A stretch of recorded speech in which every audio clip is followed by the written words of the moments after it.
pero la vida no le, como que no le van en la vida las cosas como deberían de irle, ¿no? Entonces, orando al Señor, encontré un pasaje que nos pueda ayudar a todos cuando nos encontramos con alguna persona que nos dice que tiene mucha fe, que se denomina creyente, pero tú sabes que la vida de esa mujer, de ese matrimonio, de esa familia, no es una vida bendecida, no es una vida atractiva en ningún aspecto, sino que es una vida que tú dices, Dios mío, pues si esto es tener fe, vivan los ateos, como dijo el otro, ¿no? Entonces hay un pasaje muy interesante que está ahí en la Biblia y yo lo quiero compartir con ustedes y justamente me he dado cuenta que solo lo que vamos a leer esta noche, solo lo podemos leer en Lucas, capítulo 17. No hay en ninguna otra parte de los evangelios este relato bíblico. Hay otros, pero este no.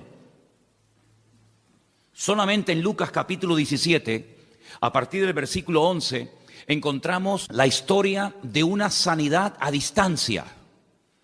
Claro, esto nos tiene que motivar muchísimo a nosotros, porque el Señor no solamente sanaba haciendo actos de presencia o tocando a una persona enferma en un momento determinado, sino que sanaba a distancia, sin necesidad de que el enfermo se acercara a Él o que Él se acercara al enfermo, sin necesidad de tocarlo, sin necesidad de imponerle las manos y bendecirlo, sin necesidad de eso, se producían también en momentos puntuales sanidades y milagros extraordinarios. Lucas 17, versículo 11, nos habla de la historia de 10 hombres que tenían un problema en común. Seguramente eran de diferentes nacionalidades, de diferentes extractos sociales, pero todos tenían un problema en común. Y dice la historia que Jesús iba a Jerusalén y estaba pasando entre Samaria y Galilea. Y al entrar en una aldea le salieron al encuentro 10 hombres leprosos, los cuales se pararon de lejos y alzaron la voz diciendo, Jesús, Maestro, ten misericordia de nosotros. Cuando él los vio, les dijo, id, mostraos a los sacerdotes. Y aconteció que mientras iban, fueron limpiados. Entonces uno de ellos, viendo que había sido sanado, volvió glorificando a Dios a gran voz. Versículo 16. Se postró rostro en tierra a sus pies, dándole gracias, y este era samaritano. Respondiendo Jesús le dijo, ¿no son 10 los que fueron limpiados, y los 9, dónde están? No hubo quien volviese y diese gloria a Dios, sino este extranjero. Y le dijo, levántate, vete, tu fe te ha salvado. ¿Cuántos dicen amén? Vamos a orar un momentito y pedir que el Señor nos ayude a extraer verdades que contiene este pasaje, lecciones que pueden ser aplicadas a nuestro diario vivir y que podamos salir de aquí con las ideas claras y podamos salir de este lugar esta tarde dándole gloria a Dios. Señor, te damos muchas gracias por este privilegio, esta nueva oportunidad que nos brindas de estar aquí reunidos. Te pedimos, Señor, de una forma especial que ahora que vamos a escudriñar tu palabra, tú ilumines nuestro corazón, nuestra mente, nuestro entendimiento, para que podamos, Señor, disfrutar del estudio de tus sagradas escrituras y podamos aprender los principios que nos van a ayudar a vivir vidas victoriosas, vidas bendecidas, y que podamos caminar según el diseño, según el propósito tuyo en nuestra vida. Bendícenos y dirígenos en este tiempo de estudio de tu palabra, Señor. Te lo pedimos unánimemente en esta tarde, en el nombre bendito de Jesús. Amén y amén. Nadie puede dudar de que estos 10 hombres tenían fe. Nadie puede dudar de eso. Los leprosos no podían vivir en comunidad. Según la ley, los leprosos, puesto que tenían una enfermedad contagiosa, tenían que dejar, en el caso de que estuvieran casados, sus esposas, sus hijos, sus maridos, en el caso de que fueran mujeres, tenían que dejar sus negocios, sus propiedades y marcharse a lugares lejanos donde no habitara nadie, puesto que, como acabo de decir, la lepra es una enfermedad tremendamente contagiosa y destructiva. Eran personas evidentemente sin ninguna esperanza. Ellos sabían que con el tiempo no iban a ir a mejor, sino al contrario, iban a terminar muriendo de aquella terrible enfermedad. Una enfermedad que la primera constancia, el primer ejemplo que tenemos en la Biblia de una persona leprosa, curiosamente fue una mujer. Una mujer que por hablar mal de su hermano de Moisés, quedó leprosa durante varios días. Y la Biblia dice que todo el pueblo estuvo detenido sin poder avanzar en rumbo a la tierra prometida porque estaban esperando a que ella fuera sanada. Y fue sanada porque dice la Biblia que reconoció su pecado y el Señor la restauró y pudieron seguir avanzando. Así que ese es el primer ejemplo bíblico que tenemos de una persona que quedó leprosa. Por eso los judíos siempre asocian toda enfermedad de la piel, toda enfermedad que tenga que ver con la piel o con cuestión de la lepra, con el hablar mal, con el criticar, con el juzgar, con el quejarse, con el murmurar. Siempre en la mentalidad, en la cultura judía, toda enfermedad que tiene que ver con la piel siempre la asocian con una forma destructiva o negativa de hablar. Así como cada enfermedad tiene, digamos, el sentido, hay 5 sentidos y cada enfermedad tiene un sentido que a través de la mala utilización de ese sentido pueden venir ciertas y determinadas enfermedades. En la Biblia se relaciona el hablar mal con enfermedades cutáneas, con enfermedades de la piel, incluso la lepra. Y estos 10 hombres vivían una vida triste, una vida en la que sabían que nunca más volverían otra vez a vivir una vida normal, a dedicarse a sus negocios, a sus empresas, a la pesca, a la agricultura, a la ganadería, o a tener comunión con sus amistades o familiares. Ellos sabían que eso se acabó. No había remedio. Puede ser que una persona que contrajera la lepra fuera una persona moralmente buena, religiosa, pero ellos sabían perfectamente que ni siquiera la religión judía, el judaísmo, iba a poder restaurar la piel, iba a poder restaurar su enfermedad. Ni siquiera con dinero, ya que no se podía con la religión, bueno, pues con dinero, el mejor médico, tampoco. En aquellos tiempos la lepra era una enfermedad, ya digo, totalmente incurable. Tenían que salir de las ciudades y esperar lentamente que sus cuerpos se fueran deteriorando hasta llegar a la muerte. Pero se la jugaron. Bajaron de esas montañas, de esas cuevas, de esos lugares donde estaban escondidos y se la jugaron entrando a un pueblecito, a una pequeña aldea por donde Jesús en ese momento estaba pasando. Probablemente ellos tenían información o lo habían seguido de lejos y sabían que en aquel lugar podían acercarse a él y pedirle clemencia, pedirle misericordia, un milagro. Y dice la Biblia que esta gente bajó de ese lugar donde se encontraban y de lejos se pararon y le dijeron al Señor: Jesús, Maestro, ten misericordia de nosotros. Ahora, lo curioso de este milagro es que vemos gente que tiene fe, gente que claman correctamente al Señor, con humildad, gente que se juega la vida. Si los encontraban allí, los podían matar a pedradas, porque nadie iba a correr el riesgo de contraer la enfermedad por culpa de estos leprosos que se habían escapado del lugar donde tenían que estar viviendo. Demostraron valor, demostraron una fe tremenda en el Señor. Pero hay un ingrediente en este milagro que es el que a mí me ha llamado poderosamente la atención, porque ejemplos de fe tenemos miles en la Biblia. Pero ¿de qué sirve tener una fe tremenda en el Señor si luego no somos creyentes obedientes? ¿De qué sirve tener una fe y las ideas claras en cuanto a la existencia de Dios, en cuanto a la inspiración de las Escrituras, en cuanto al cielo, en cuanto al infierno, en cuanto a la obra de Cristo, su muerte, su resurrección, su segunda venida? Si todo eso lo sabemos y lo tenemos claro, pero luego nuestra vida no es una vida caracterizada por la obediencia, ¿de qué sirve? ¿De qué nos sirve? Encontramos en la Biblia muchas personas que creían en Dios. Encontramos en la Biblia personas que adoraban al Dios vivo y verdadero, no eran gente idólatra, pero que luego no hacían caso a lo que el Señor les decía. Me viene a la mente la palabra cuando un día el Señor les dijo a sus discípulos: ¿ustedes verdaderamente queréis ser mis amigos? Pues si ustedes quieren ser mis amigos, yo les voy a decir el único requisito que yo le pido a los que quieren tener amistad conmigo: guardad y cumplid mis mandamientos. Punto.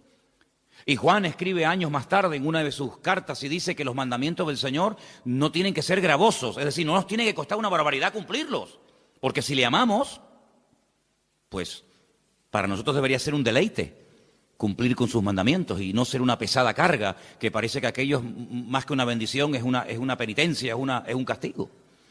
Entonces vemos en estos hombres que sí, tenían mucha fe, pero hay un momento en el que el Señor les dice que hagan algo fuera de toda lógica. Volvamos otra vez al texto. Cuando ellos alzan la voz en el versículo 13 y piden al Maestro, piden al Señor misericordia, dice que el Señor les dice: id y mostraos a los sacerdotes. Ahora, esto de la lepra es algo muy amplio. Nos faltaría mucho tiempo para estudiar en detalle cuáles eran los síntomas. ¿Por qué un sacerdote, que eran los que examinaban a la gente del pueblo, tomaba la decisión y declaraba, tienes que irte del pueblo?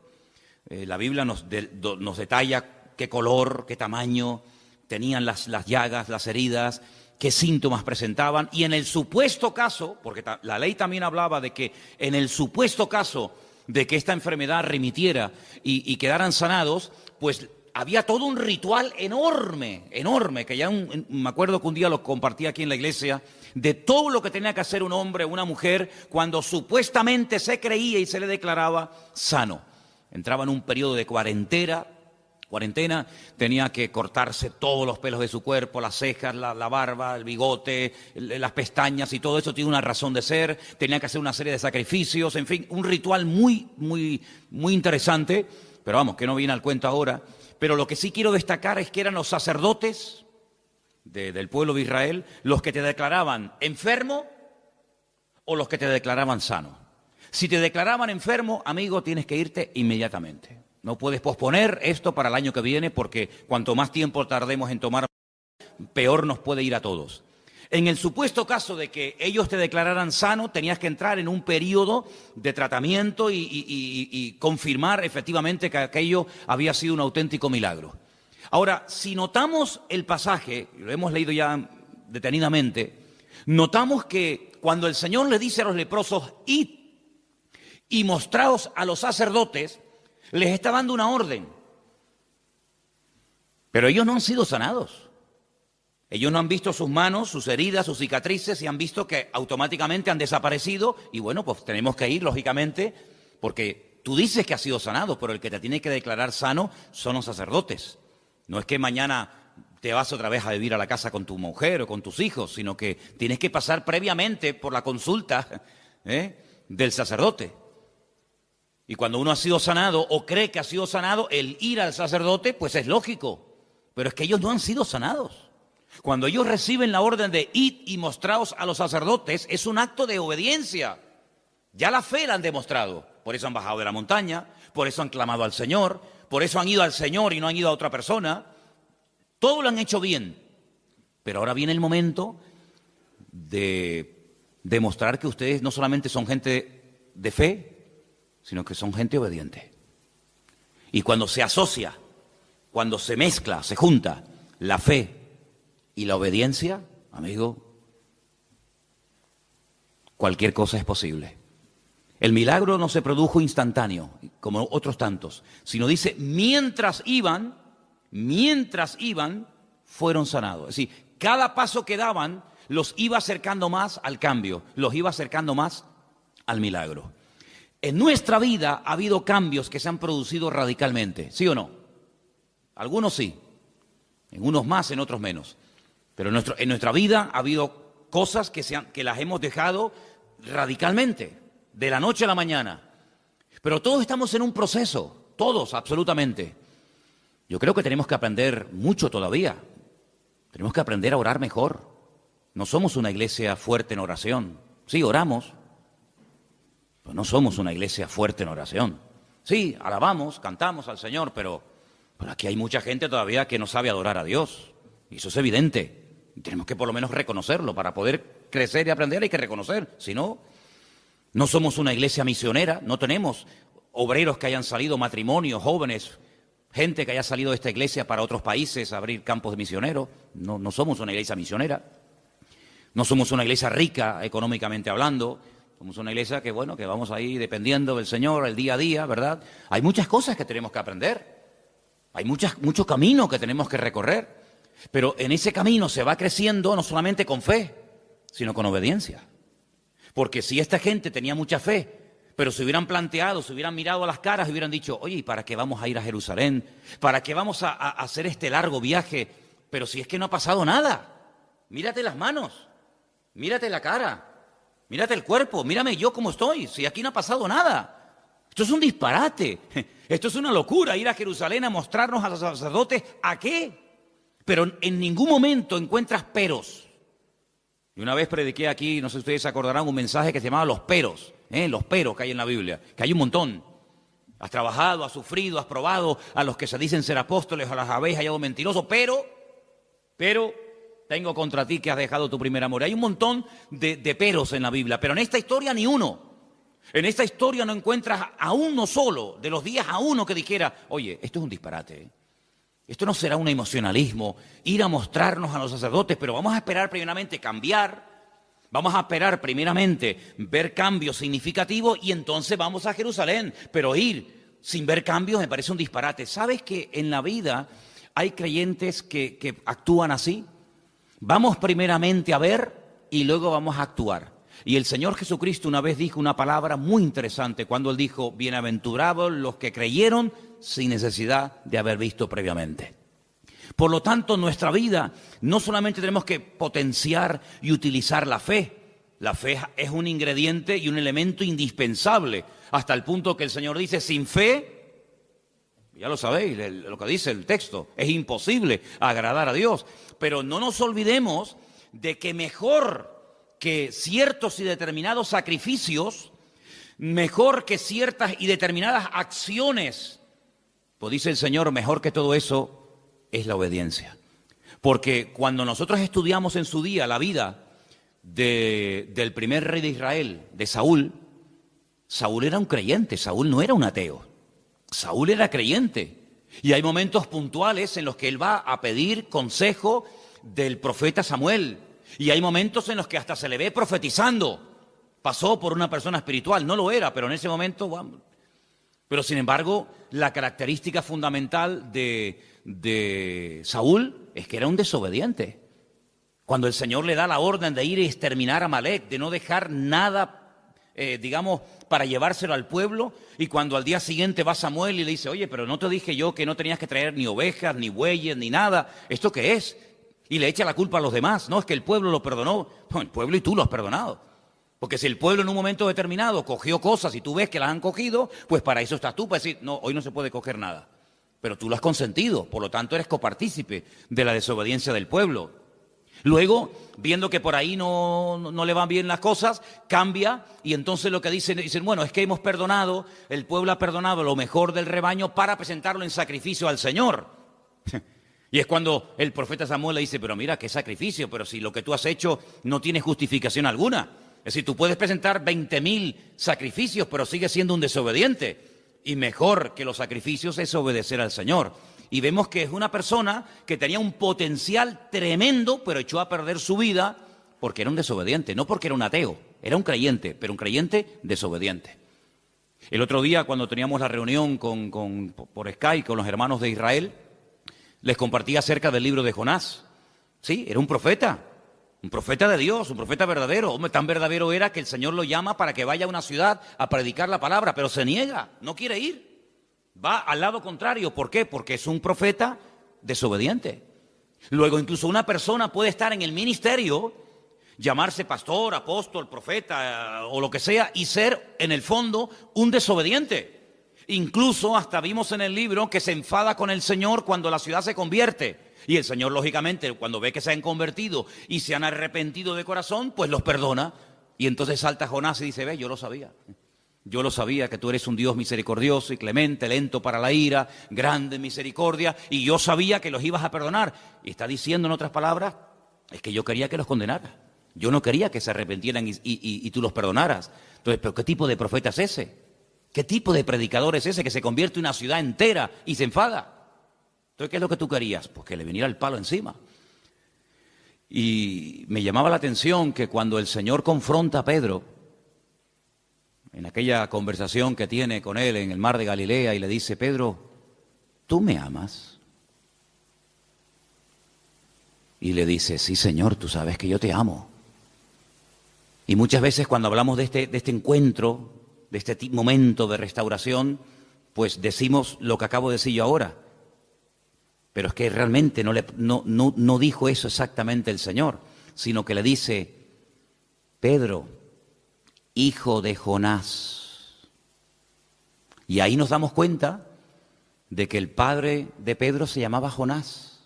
Y lo menciona 3 veces. La primera vez que vemos que Pedro o que el Señor menciona el nombre del padre de Pedro, como diciendo que eres hijo de Jonás. Y Jonás, sabéis que en vuestra cultura y en vuestra historia bíblica pasó a la historia como el profeta rebelde, como el profeta desobediente, como el profeta que prefirió que lo tiraran por la borda y morir ahogado antes de reconocer que estaba haciendo su voluntad y que se estaba rebelando en contra del Señor.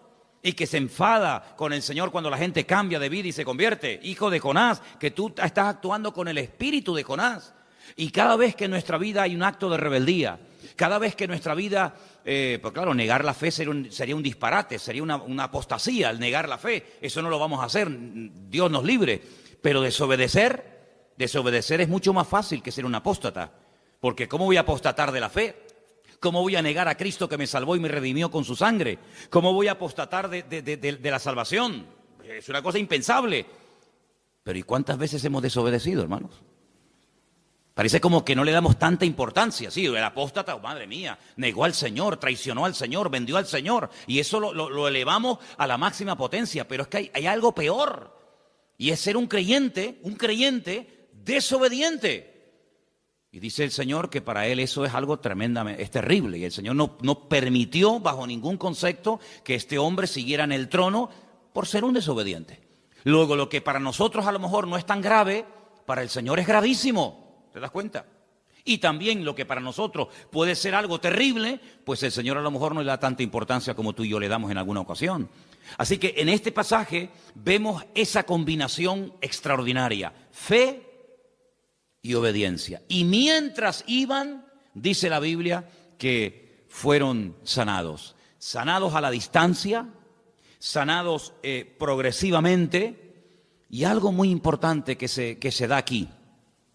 Y es que de los 10, solamente uno, vamos a leerlo otra vez, solamente uno volvió al Señor. Entonces uno de ellos, versículo 15, viendo que había sido sanado, volvió glorificando a Dios a gran voz. Se postró, rostro en tierra a sus pies, dándole gracias, y este era samaritano. Del que menos esperaba, al final fue el que les dio un ejemplo a todos los demás. Jesús entonces le dice, ¿no son 10 los que fueron limpiados? ¿Te das cuenta cómo el Señor esperaba que vinieran los 10? ¿Y los 9 dónde están? No hubo quien volviese y diese gloria a Dios, sino este extranjero. Y le dijo, levántate, vete, tu fe te ha salvado. Qué tremendo, ¿no? Cuando recibimos contestación a una oración, cuando pedimos que el Señor nos guarde en un viaje y regresamos del viaje, o cuando le pedimos al Señor que nos guarde en la carretera y nos guardó, o cuando le pedimos al Señor que nos supliera aquella necesidad, o que se abriera aquella puerta, o que nos llamara aquella persona, o que ocurriera tal circunstancia, después nos paramos y decimos, oye, se lo pedimos al Señor, pero no le hemos dado gracias. Creo que les conté que este verano, cuando estuvimos de vacaciones en la península, fuimos un día, Elena y yo, a Portugal, y allí perdí el móvil. En la frontera entre España y Portugal hay un pueblo donde hay unas murallas muy bonitas y está siempre lleno de gente. Van muchísimos turistas a pasear y hay muchos restaurantes y la gente va a comprar cosas. Y allí se me perdió el móvil. Y bueno, cuando me di cuenta que había perdido el móvil con todos mis datos y los teléfonos y todo, pues uno dice, Señor, ¿y qué hago? Allí oramos una oración tremenda y el teléfono apareció, ¿sabes? Volvimos otra vez a Portugal, volvimos otra vez y entrando por ese pueblecito donde estaba lleno de gente, pues resulta que un chico me llama a lo lejos y creo que oyó algo de la conversación de que estaba buscando un móvil y me localizó y me lo entregó. Y fue un milagro, pero después nos tuvimos que parar y decir, con la misma intensidad con la que te clamamos y te pedimos que nos ayudaras en este problema, con la misma intensidad tenemos que dar gracias al Señor. Lo que no puede ser es que pataleemos, lloremos, nos tiremos al suelo, gritemos, nos revolquemos, pidamos todo tipo de misericordia y todo tipo de verdad, de gestos y de palabras, y luego a la hora de recibir la respuesta seamos incapaces de decir, gracias Señor, porque aquello se resolvió porque tú interveniste. porque tu nombre fue glorificado y tenemos que ser personas agradecidas. En este pasaje que vemos aquí, que como dije al principio solamente lo encontramos en Lucas, vemos 10 personas desesperadas, pero personas que no tiran la toalla, personas que caminan en una buena dirección, no van a cualquier persona de la época a pedir ayuda, sino van al Maestro, van al Señor, claman correctamente, demuestran su fe, esperan un resultado. El resultado tal vez no fue el que ellos esperaban, ser sanados inmediatamente, pero bueno, es otro sistema. El Señor nos ha dicho a nosotros, hemos oído que una vez le puso la mano encima a un leproso y lo sanó instantáneamente. Bueno, gloria a Dios, pero en nuestro caso el Señor nos pide algo diferente. Por eso, qué importante es descubrir la forma como el Señor quiere tratar con mi vida. No copiar, no imitar, no envidiar la forma como Dios trata a fulano o a mengano, sino tú y el Señor y tú, descubrir la forma particular y privada como el Señor te trata a ti como hijo y como hija suya. Un acto de obediencia. ¿A dónde quieres que vayamos? ¿A Jerusalén? ¿Dónde estaban? El capítulo empieza, o la historia dice, yendo a Jerusalén, pasaba entre Samaria y Galilea. Entre Samaria y Galilea ocurrió esto, en un pequeño pueblo, en una pequeña aldea. Y tenemos que ir a Jerusalén. Perdonen, pero ¿y esta pateada? ¿Para qué? ¿No nos puede sanar aquí? ¿Para qué tenemos que ir a Jerusalén? A lo mejor 5 horas caminando, 4 horas, no sé. Horas caminando. Pero es lo que el Señor nos pide a nosotros. Es lo que el Señor nos está pidiendo a cada uno de nosotros. Yo pregunto, ¿estamos dispuestos a obedecer al Señor en lo que nos pide? ¿Por qué a veces somos tan testarudos y cuestionamos y retrasamos lo que sabemos que en el fondo tenemos que hacer? ¿Por qué? Porque todos dentro de nosotros tenemos un espíritu de rebeldía. Porque todos dentro de nosotros cuestionamos muchas veces lo que no tenemos jamás que cuestionar. Si el Señor nos dijera, ¿queréis que yo te ayude, que responda a tus oraciones? Vete caminando esta noche al Teide de rodillas. Sí, pero Señor, ¿cómo es esto? ¿Pero te imaginas que el Señor nos dijera a nosotros hoy en día esto? ¿Te imaginas que el Señor nos pusiera barro en los ojos y nos dijera, vete a la playa de las Teresitas y cuando llegues allí te bañas? Es un disparate, es una locura. ¿Te imaginas que el Señor nos dijera, ¿quieres que te dé la petición que tienes tanto delante de mi presencia? Pues lo que tienes que hacer es irte caminando de aquí a Weimar. Y mientras vas caminando, ahí vendrá la respuesta. El Señor a nosotros no nos ha pedido esto. Yo creo que somos la generación en la que nunca nos lo ha puesto tan fácil a los creyentes el Señor el obtener respuestas a nuestras oraciones. Y yo veo en la Biblia que hay momentos en los que la gente tiene que hacer un esfuerzo. Aquí tenemos un ejemplo. El pobre ciego que lo manda caminando al quinto pino de Jerusalén, teniendo un estanque al lado como es el de Betesda. Yo veo en la Biblia que hay momentos en los que el Señor le pide a personas cosas que yo no sé, con toda honestidad, si me las pidiera a mí, si yo las haría. Mira tú, por ejemplo, a Abraham, que vive en el sur de Israel, y le dice que sacrifique a su hijo, y no lo puede sacrificar allí en la puerta de su casa. 3 días caminando, hermano.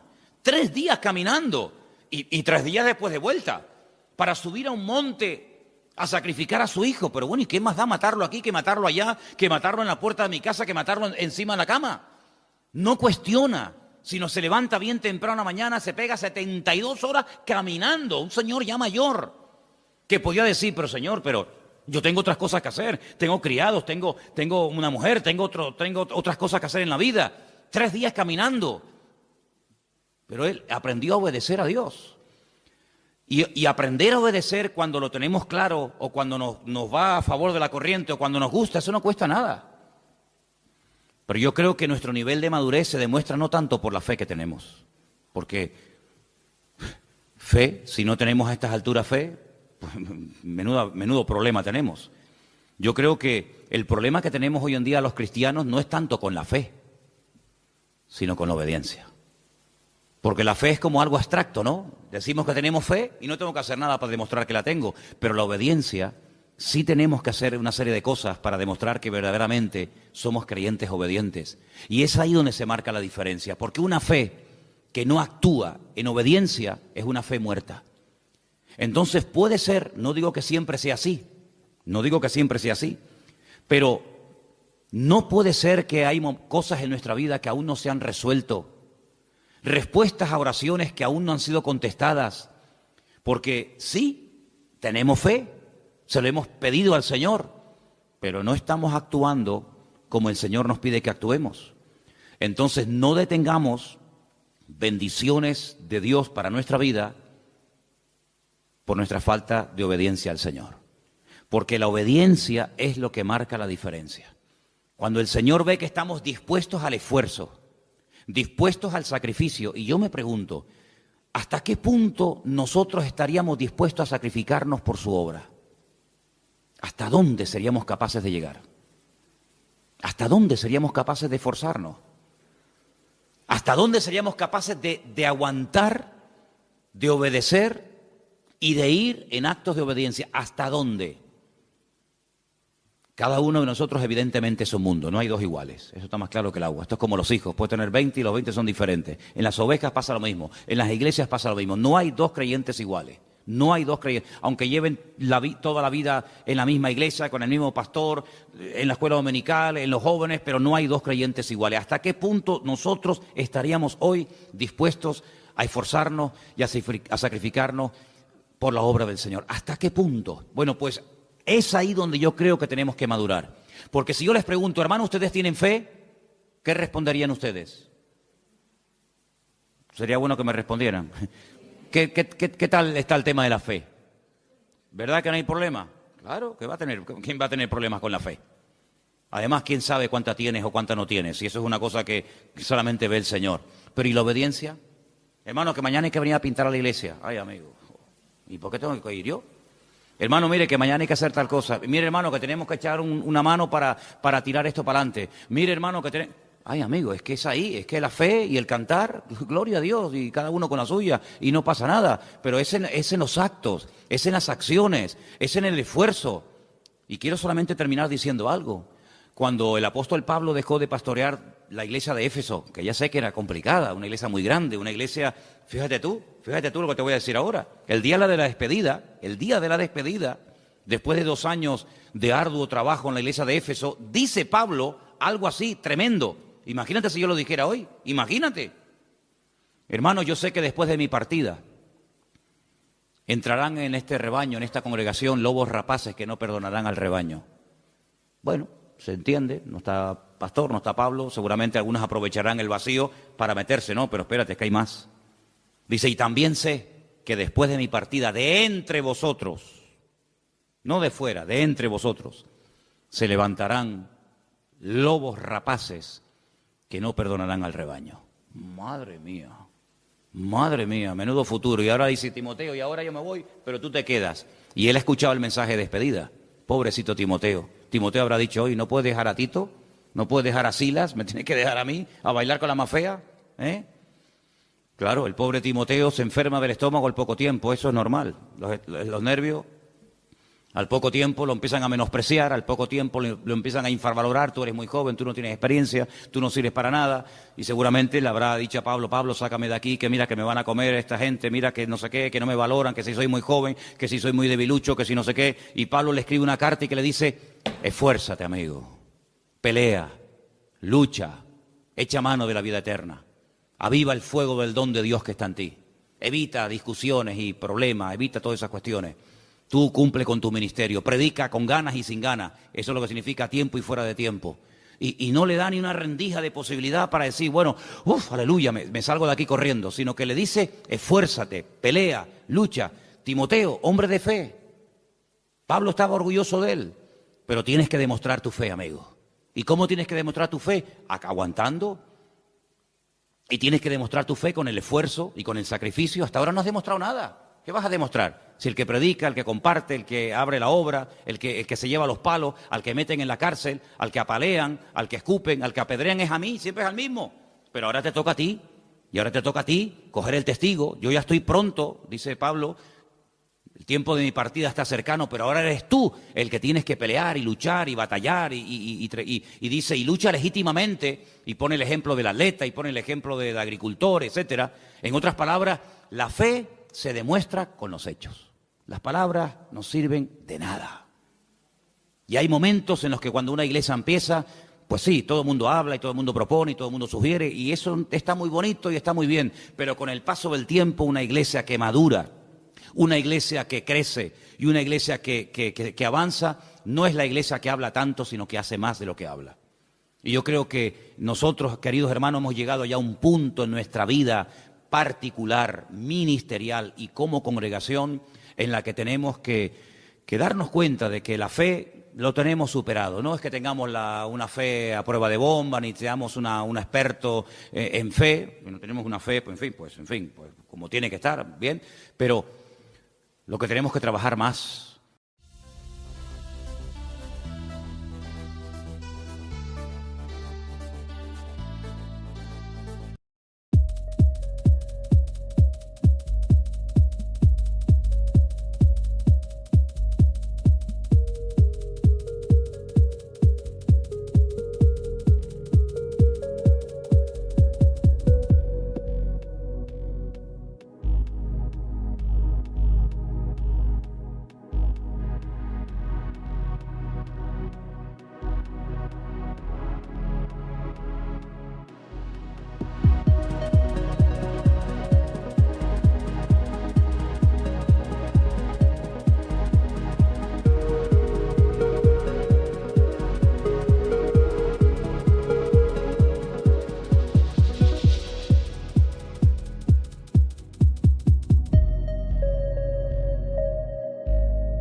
We could have had it all, rolling it in the deep.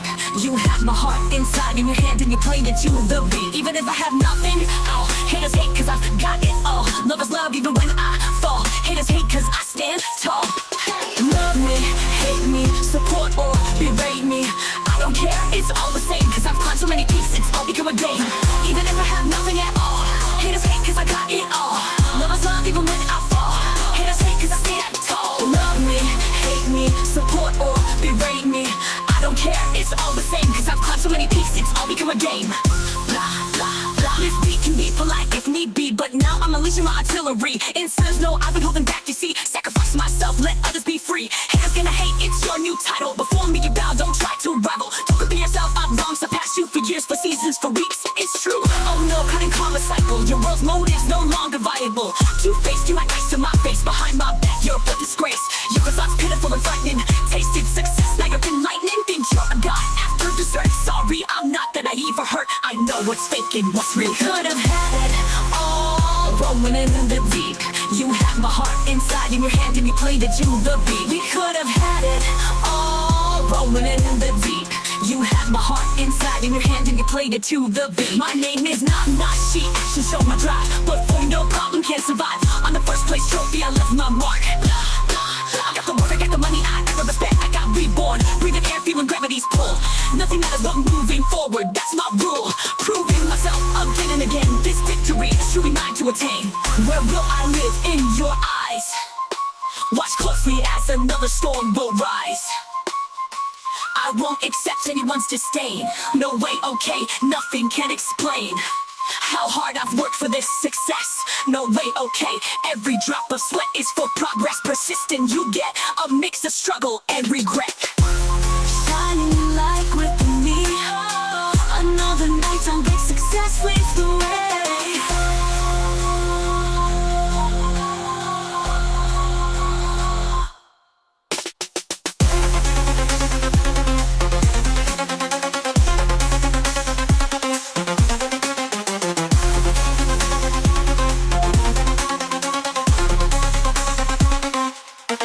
We could have had it all, rolling in the deep. You had my heart inside in your hand and you played it to the beat. We could have had it all, rolling in the deep. You had my heart inside in your hand and you played it to the beat.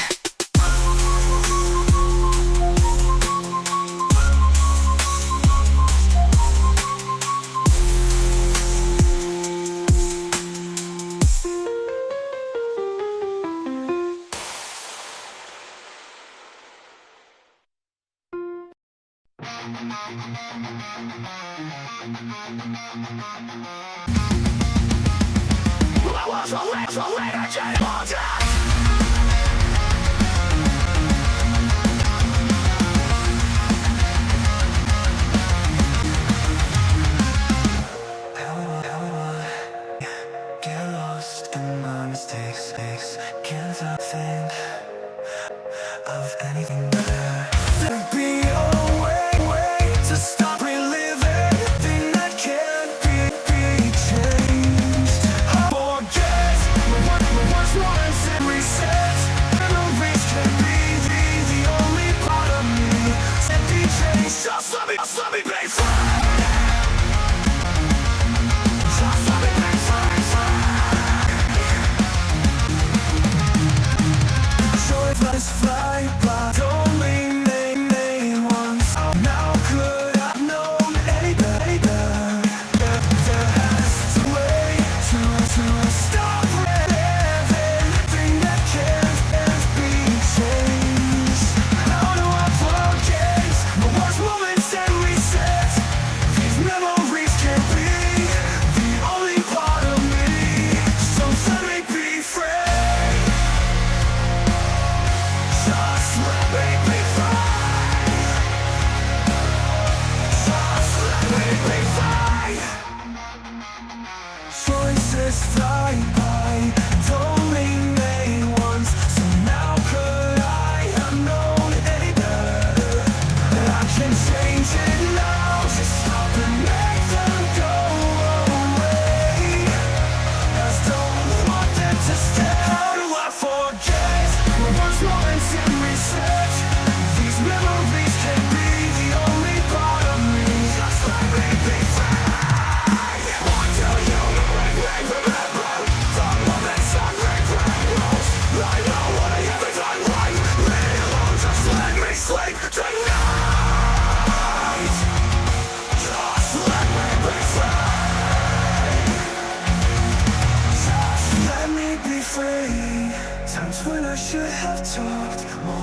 when I should have walked, fights where I could have been braver, times when I could have been a savior.